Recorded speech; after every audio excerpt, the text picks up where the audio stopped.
Massive open worlds are and always have been Bethesda Game Studios' bread and butter, but never before has the developer delivered something as massive as what Starfield is planning to be. The studio's first new IP in 2.5 decades will give players the absolute freedom to explore and immerse themselves in an entire galaxy, which of course means there will be several key locations scattered throughout the game's map that we'll be exploring. Sure, a significant portion of over the 1,000 planets that Starfield's open world will boast will be procedurally generated environments, but there's still going to be plenty of massive, sprawling, handcrafted locations in the settled systems that we will be visiting. Here, we're going to talk about the most notable ones that Bethesda Game Studios has talked about and detailed leading up to the game's release. New Atlantis. Based on what we've seen of Starfield so far, it seems safe to assume that we'll probably be spending a great deal of time in the city of New Atlantis. The city, found on the planet Jemison in the Alpha Centauri system, is the capital of the United Colonies, which is the largest and most powerfully established government in the settled systems, and also traces the most direct line back to Earth itself. New Atlantis, meanwhile, as the capital city of the galaxy's biggest power, is effectively the cultural and power seat of all of humanity, and serves as a melting pot where you'll see people from all over the settled systems. Aesthetically, New Atlantis very much has the look of a futuristic sci-fi city, complete with tall, gleaming towers, sleek architecture, and dense crowds. Meanwhile, the United Colonies isn't the only major faction that's tied to the city. Constellation is a group of space explorers and adventurers that will be central to the story, and one that players will join early on. And they too have their own home base, a building known as The Lodge in New Atlantis. Additionally, the city also features a metro system that players will be able to use to travel to and from different districts. Crucially, BGS has also said that New Atlantis is by far the biggest city it has ever made, bigger than any city you could find in Skyrim, Oblivion, Fallout 3, or Fallout 4.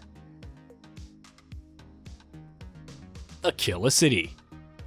After the United Colonies, the faction known as the Freestar Collective is the next most powerful and influential group in the settled systems, with its capital being Aquila City, on the planet Aquila, in the Cheyenne system. Bethesda Game Studios has described the Freestar Collective as a loosely formed confederation of 3 separate star systems, and this less rigid and structured existence of the government is also reflected in its capital. Aquila City is essentially Starfield's version of a futuristic Wild West on a distant planet in outer space. The city is surrounded by walls, with the frontier beyond it being home to a deadly alien space known as Ashta, which, according to BGS, is something of a cross between a wolf and a velociraptor. Oof. Within the city itself, we can probably expect to be able to live out our space western fantasies as we engage with a populace that values its freedom and individualism above all else. Neon. Neon is probably one of Starfield's most interesting locations, and alongside Aquila City, an intriguing example of how the spacefaring RPG is going to encapsulate quite a few subgenres with its sci-fi setting. Because just as Aquila City is Starfield's take on a Wild West setting, Neon is its own version of a futuristic cyberpunk city, and it's also got quite an interesting backstory. Found in the Volley system, which is in Freestar Collective space according to BGS, the city of Neon was one of a fairly nondescript fishing platform on an aquatic world, until the megacorp known as Xenofresh Corporation discovered a native species of fish with psychotropic properties. Using that fish, Xenofresh created a substance known as Aurora, the profits from which were significant to say the least.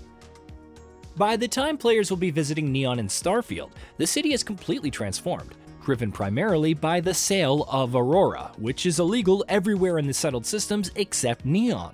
What was once a fishing platform has now transformed into a bright, glamorous pleasure city where anything goes, a capitalist hub where megacorps reign supreme, and a place that attracts crowds from throughout the settled systems. Meanwhile, in addition to Xenofresh, another major faction, Ryujin Industries, is also based in Neon. Cydonia. Cydonia is, relatively speaking, much closer to home than most of the locations that we've spoken about here. In Starfield's lore, Cydonia, on Mars, was one of the first proper settlements established by humanity after it left Earth. And based on the glimpses of it that BGS has shown off so far, it looks like that'll be reflected in its visual design.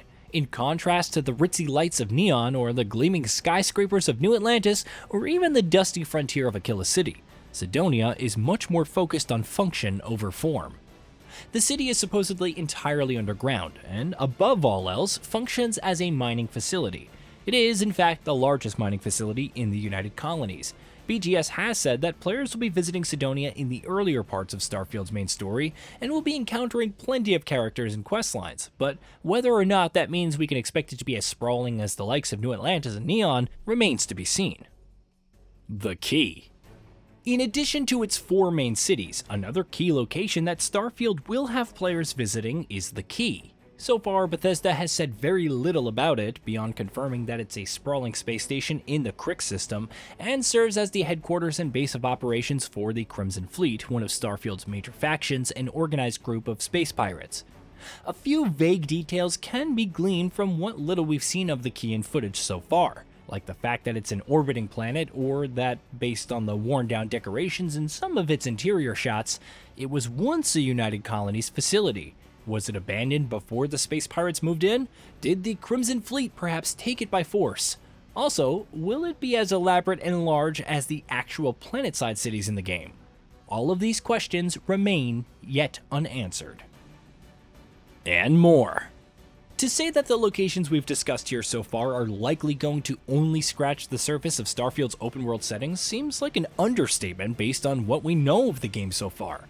There will, of course, be literally hundreds of procedurally generated planets for players to find and plant their flags on.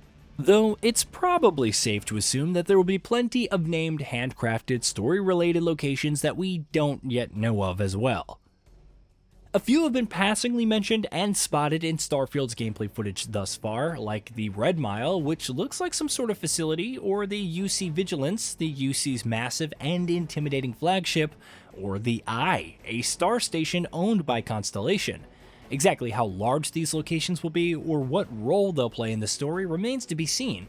Though thankfully, with Starfield's launch right around the corner, it won't be too long before we actually find out for ourselves.